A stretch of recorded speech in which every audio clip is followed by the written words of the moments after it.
रहीम अस्सलाम वालेकुम everyone and welcome to my channel Eta for you. प्यारे दोस्तों, आज की वीडियो ख़ास तौर पर उन स्टूडेंट्स या दोस्तों के लिए है जो मैथमेटिक्स के इम्तिहानात की तैयारी कर रहे हैं। हम आपके लिए लेकर आए हैं मैथमेटिक्स के सबसे इम्पोर्टेंट बार बार इम्तिहान में आने वाले रिपीट होने वाले एमसीक्यूज़। ये एमसीक्यूज़ आपकी तैयारी को ना सिर्फ मजबूत करेंगे बल्कि इम्तिहान में अच्छे नंबर हासिल करने में भी मदद देंगे इंशाल्लाह। चाहे आप बोर्ड का इम्तिहान दे रहे हो, एंट्री टेस्ट की तैयारी कर रहे हो या किसी भी कॉम्पिटिटिव एग्ज़ाम के लिए रिवीजन कर रहे हो, ये वीडियो आपके लिए बहुत फ़ायदेमंद साबित होंगी। प्यारे दोस्तों, वीडियो को आखिर तक ज़रूर देखें, लाइक करें, कमेंट में अपनी राय दें और दोस्तों के साथ शेयर करना हरगिज़ ना भूलिए। चलिए वक्त ज़ाया की बगैर शुरू करते हैं आज के अहम तरीन एमसीक्यूज़। प्यारे दोस्तों, इसमें क्वेश्चन नंबर 1 है 1 plus tangent square theta is equal to what. प्यारे दोस्तों, इस क्वेश्चन में कहते हैं कि 1 प्लस टेंजेंट स्क्वायर थीटा ये नीचे दी गई ऑप्शन में किस वैल्यू के बराबर है। प्यारे दोस्तों, इंतहाई सिंपल क्वेश्चन है, जैसे कि आप सब दोस्तों को स्क्रीन पे नज़र आ रहा है। इसका सलूशन कुछ इस तरह है, यानी इस क्वेश्चन में जो गिवन डेटा है वो है 1 प्लस टेंजेंट स्क्वायर थीटा। तो यहाँ पर एज वी नो दैट, जैसे कि हम जानते हैं टेंजेंट थीटा हमारे पास बराबर है sine theta divided by cos theta के। प्यारे दोस्तों, पुटिंग द वैल्यूज, यानी यहाँ पर 1 प्लस इसके बाद टेंजेंट स्क्वायर की जगह आ जाएगा, यानी टेंजेंट थीटा की जगह आ जाएगा sine theta divided by cos theta, जैसे कि आप सब दोस्तों को स्क्रीन पे नजर आ रहा है। यानी 1 plus tangent square theta is equal to 1, इसमें सेम आ जाएगा, प्लस भी सेम आ जाएगा, और यहाँ पर टेंजेंट स्क्वायर थीटा, तो यहाँ पर टेंजेंट थीटा की जगह आ जाएगा sine theta divided by cos theta, चूंकि यहाँ पर स्क्वायर है और यहाँ पर भी हम स्क्वायर लगाएंगे। प्यारे दोस्तों, इसका नेक्स्ट स्टेप कुछ इस तरह है, यानी यहाँ पर ये स्क्वायर इस पर भी है और इस पर भी, तो ये बन जाएगा 1 plus sine square theta divided by cos square theta. इसके बाद प्यारे दोस्तों, आपने सिंपल ये कर लेना है कि यहाँ पर आपने इसका एलसीएम लेना है, यानी टेक एलसीएम। इसके बाद आप स्क्रीन पे देख सकते हैं, यानी यहाँ पर इसकी नीचे डिनोमिनेटर 1 है, क्लियर, और इसके बाद यहाँ पर इसका डिनोमिनेटर जो है वो कास स्क्वायर थीटा है, तो इन दोनों का एलसीएम आएगा कास स्क्वायर थीटा। तो यहाँ पर इसकी नीचे 1 है, यानी cos square theta divided by 1, तो इसी रिजल्ट आएगा कास स्क्वायर थीटा। तो यहाँ पर आपने कास स्क्वायर थीटा को 1 के साथ मल्टीप्लाई कर लेना है, तो यहाँ पर इससे रिजल्ट आएगा कास स्क्वायर थीटा। इसके बाद ये प्लस साइन जो है ये सेम आ जाएगा। इसके बाद ये कास स्क्वायर थीटा और ये कास स्क्वायर थीटा ये आपस में डिवाइड हो जाएंगे, यानी कास स्क्वायर थीटा को जब हम कास स्क्वायर थीटा पे डिवाइड कर लेते हैं तो इसी रिजल्ट आएगा 1। फिर आपने 1 को इस साइन स्क्वायर थीटा के साथ मल्टीप्लाई कर लेना है, तो इसी रिजल्ट आएगा साइन स्क्वायर थीटा, यानी कास स्क्वायर थीटा जमा sine square theta divided by cos square theta. इसके बाद इसका नेक्स्ट स्टेप कुछ इस तरह है, यानी इसको हम इस तरह भी लिख सकते हैं साइन स्क्वायर थीटा जमा cos square theta divided by cos square theta. So as we know that, यानी साइन स्क्वायर थीटा जमा cos square theta is equal to 1। यानी हम ये बात आप सब दोस्तों ने हमेशा ज़हनशीन रखनी है कि साइन स्क्वायर थीटा जमा कास स्क्वायर थीटा ये हमारे साथ 1 के बराबर है।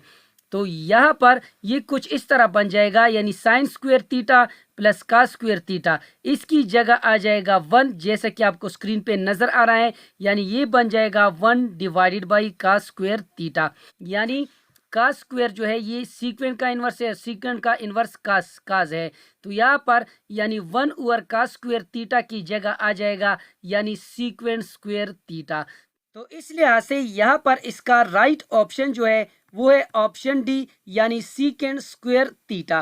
प्यारे दोस्तों, ऑलरेडी मैं इस यानी tangent square theta cos square theta इस पे ऑलरेडी बहुत सी वीडियोस बना चुका हूं, तो ये आप सब दोस्तों ने लाजमी सीखने हैं ताकि आने वाले एग्जाम्स में आप अच्छे नंबर हासिल कर सको। नेक्स्ट क्वेश्चन कर लेते हैं। इसमें क्वेश्चन नंबर 2 है find the coterminal angle of 190 degree. प्यारे दोस्तों, इस क्वेश्चन में कहते हैं कि नीचे दी गई ऑप्शन में 190 डिग्री की कोटर्मिनल एंगल कौन से है।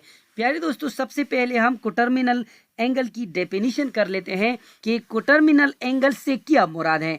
कोटर्मिनल एंगल से मुराद वो एंगल होते हैं जो एक इनिशियल साइड से शुरू होकर घूमने के बाद एक ही टर्मिनल साइड पर आकर ख़त्म होते हैं, चाहे वो जाविया घड़ी की सिमत में घुमा हो या मुखालिफ सिमत में, या इसमें पूरी चक्कर 360 डिग्री शामिल हो। प्यारे दोस्तों, तो यहाँ पर आप स्क्रीन पे देख सकते हैं, यानी यहाँ पर इसका सलूशन कुछ इस तरह है। यानी as we know that coterminal का एक एंगल यानी थीटा प्लस 360 डिग्री आपने ये लेना है, और दूसरा लेना है theta minus 360 degree. Theta plus 360 degree ये हमारे पास यानी एक क्लॉकवाइज रोटेशन को रिप्रेजेंट करता है, और दूसरा जो है एंटी क्लॉकवाइज रोटेशन को रिप्रेजेंट करता है। तो इसलिए आपने थीटा प्लस 360 डिग्री को लिखना है, और बाद में थीटा मनपी 360 डिग्री को लिखना है। यहाँ पर थीटा हमारे साथ यानी गिवन है, वो है theta is equal to 190 degree. प्यारे दोस्तों, coterminal angles of 190 degree are, तो यहाँ पर theta plus 360 degree is equal to, यहाँ पर थीटा की जगह आ जाएगा 190 डिग्री, और प्लस सेम आ जाएगा 360 डिग्री सेम आ जाएगा। इसके बाद आपने सिंपल ये कर लेना है कि आपने इन दोनों को ऐड कर लेना है, तो इससे रिजल्ट आएगा 550 डिग्री यानी 550 डिग्री।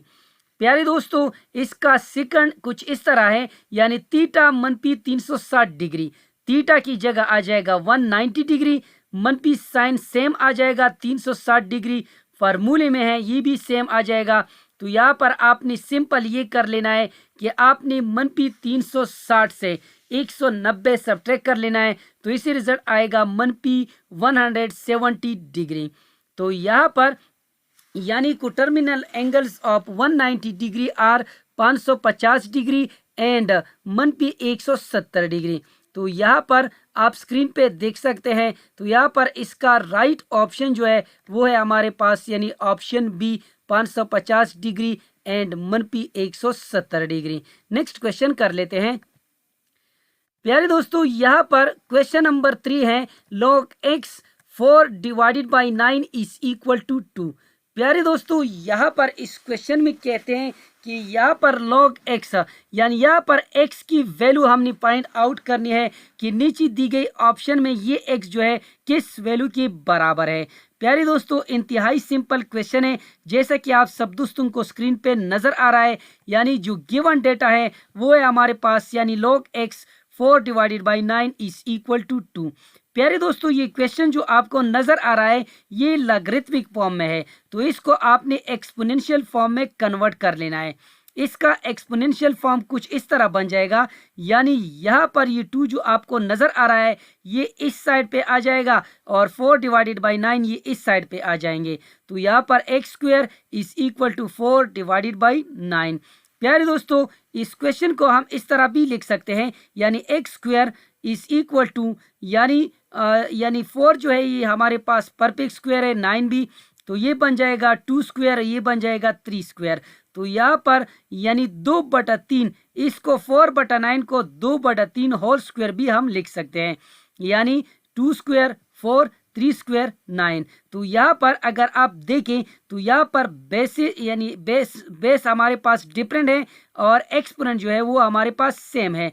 तो यहाँ पर एक्सपोनेंट सेम है, तो इसलिए हम इसका आंसर लेंगे यानी बेस, यानी x इज इक्वल टू 2/3। तो यहाँ पर x की वैल्यू जो है वो हमारे पास है यानी x इज इक्वल टू 2/3। यानी दोस्तों, ये बात आप सब दोस्तों ने हमेशा ज़हनशीन रखनी है कि अगर यहाँ पर बेस सेम होते तो यहाँ पर इसका आंसर एक्सपोनेंट में आता, लेकिन यहाँ पर बेस डिफरेंट है, एक्सपोनेंट सेम है, तो हमारे पास जो आंसर आएगा वो होगा x इज इक्वल टू 2/3। तो प्यारे दोस्तों, यहाँ पर इसका जो राइट ऑप्शन है वो है हमारे पास ऑप्शन ए यानी 2/3। नेक्स्ट क्वेश्चन कर लेते हैं। इसमें क्वेश्चन नंबर 4 है, find the 20th term of the sequence generated by an is equal to 4n + 1। प्यारे दोस्तों, इस क्वेश्चन में कहते हैं कि हमारे पास एक यानी सीक्वेंस है नंबर्स का, डिजिट्स का। तो उसमें ये कहते हैं कि इन सीक्वेंस के अंदर जो 20वां टर्म है यानी 20वां डिजिट है वो नीचे दी गई ऑप्शन में हमारे पास किस वैल्यू के बराबर होगा। प्यारे दोस्तों, सीक्वेंस तो हमें मालूम नहीं है, लेकिन इसके लिए शॉर्ट ट्रिक ये है कि आप यहाँ पर क्या करेंगे, इसके लिए ये गिवन डेटा यूज़ करेंगे। प्यारे दोस्तों, इसका सलूशन कुछ इस तरह है, यानी as we know that an is equal to 4n+1। तो यहाँ पर n की जगह आ जाएगा 20, क्योंकि यहाँ पर हमारे पास यहाँ पर n जो है ये n टर्म को रिप्रेजेंट करता है। तो n की जगह आ जाएगा 20। तो यहाँ पर ये कुछ इस तरह बन जाएगा, यानी a20 is equal to 4 same आ जाएगा और n हमारे साथ 20 के बराबर है, प्लस सेम आ जाएगा, 1 भी सेम आ जाएगा। तो यहाँ पर ये कुछ इस तरह बन जाएगा, यानी 4 0 0 4 2 8। तो यहाँ पर 80 आ जाएगा। 80 के साथ जब हम 1 को ऐड कर लेते हैं तो इसी रिजल्ट आएगा 81। तो यहाँ पर प्यारे दोस्तों आप स्क्रीन पे देख सकते हैं, इसका राइट ऑप्शन जो है वो है हमारे पास ऑप्शन बी। नेक्स्ट क्वेश्चन कर लेते हैं। इसमें क्वेश्चन नंबर 5 है, find out the average of 6 odd numbers from 1 to 11 and also find the average of 6 even numbers from 2 to 12 till which of these two average is greater than in value, the even one or odd one। प्यारे दोस्तों, इस question में कहते हैं कि हमारे पास यानी 6 ऑड नंबर्स हैं, आपने उसका एवरेज फाइंड आउट करना है, कर लेना है, और इसके बाद आपके पास जो है यानी 6 इवन नंबर्स है और इसका भी आपने एवरेज फाइंड आउट कर लेना है। और इसके बाद आपने ये मालूम कर लेना है कि इवन का एवरेज में जो वैल्यू आई है और ऑड में जो वैल्यू आई है इनमें से सबसे ज़्यादा यानी ग्रेटर कौन सी है। तो प्यारे दोस्तों, इंतहाई सिंपल क्वेश्चन है, जैसे कि आप सब दोस्तों को स्क्रीन पे नज़र आ रहा है। ऑड नंबर है हमारे पास 1 3 5 7 9 11। इवन नंबर है 2 4 6 8 10 12। प्यारे दोस्तों, एवरेज ऑफ 6 ऑड नंबर यानी एवरेज का जो फार्मूला है वो है sum of all data divided by total number of data. तो यहाँ पर डेटा ऑड नंबर में है तो हम लिखेंगे sum of odd number divided by total number of odd number. तो यहाँ पर यानी जब इस ऑड नंबर को हम आपस में ऐड कर लेते हैं तो इसी रिजल्ट आएगा 36। तो आपने टोटल नंबर, इसकी टोटल नंबर जो है 1 2 3 4 5 6, तो आपने इसको 6 पे डिवाइड कर लेना है तो इसी रिजल्ट आएगा 6। इसके बाद एवरेज ऑफ 6 इवन नंबर, ये इसका भी यही फार्मूला है, sum of even number divided by total number of even number. प्यारे दोस्तों, यहाँ पर आपने इनको जमा कर लेना है और 6 पे डिवाइड कर लेना है, क्योंकि ये भी तादाद में 6 है, 1 2 3 4 5 6।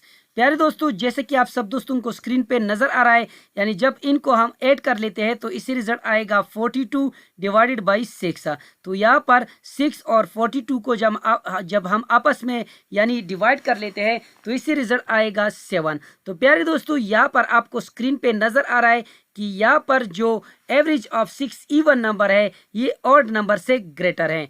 तो यहाँ पर इसका जो राइट ऑप्शन होगा वो है हमारे पास यानी ऑप्शन बी, इवन नंबर है ग्रेटर एवरेज। नेक्स्ट क्वेश्चन कर लेते हैं। इसमें क्वेश्चन नंबर 6 है, 2 cos theta multiply by secant theta minus tangent theta multiply by cotangent theta is equal to what. प्यारे दोस्तों, इस क्वेश्चन में कहते हैं कि जब इन दोनों का हम आपस में डिफरेंस लेते हैं तो इससे नीचे दी गई ऑप्शन में कौन सा रिजल्ट आएगा। प्यारे दोस्तों, इंतहाई सिंपल क्वेश्चन है, इसका सलूशन कुछ इस तरह है, यानी take left hand side of the given question. तो यहाँ पर आपने लेफ्ट हैंड साइड लेना है, यानी लेफ्ट हैंड साइड हमारे साथ बराबर है 2 cos theta multiply by secant theta minus tangent theta multiply by cotangent theta. प्यारे दोस्तों, आप स्क्रीन पे देख सकते हैं तो यहाँ पर 2 cos थीटा ये सेम आ जाएगा और यहाँ पर आप स्क्रीन पे देख सकते हैं सीकेंड थीटा। तो सीकेंड थीटा ये हमारे पास यानी cos का इनवर्स है, तो ये कुछ इस तरह बन जाएगा, यानी 1/cos थीटा मनपी साइन सेम आ जाएगा। टेंजेंट थीटा हमारे पास बराबर है sine theta divided by cos theta का, और कोटेंजेंट तो टेंजेंट का इन्वर्स है तो यहाँ पर इनको इन्वर्स कर लो तो ये बन जाएगा cos theta divided by sine theta, यानी कोटेंजेंट थीटा हमारे पास बराबर है cos theta divided by sine theta के। प्यारे दोस्तों यहाँ पर आप स्क्रीन पे देख सकते हैं ये कास थीटा इसके साथ कैंसिल हो जाएगा, तो इससे रिजल्ट आएगा 2 और मनपी साइन सेम आ जाएगा। साइन थीटा ये इस साइन थीटा के साथ कैंसिल आउट हो जाएगा कास थीटा के साथ, तो इससे रिजल्ट आएगा 1।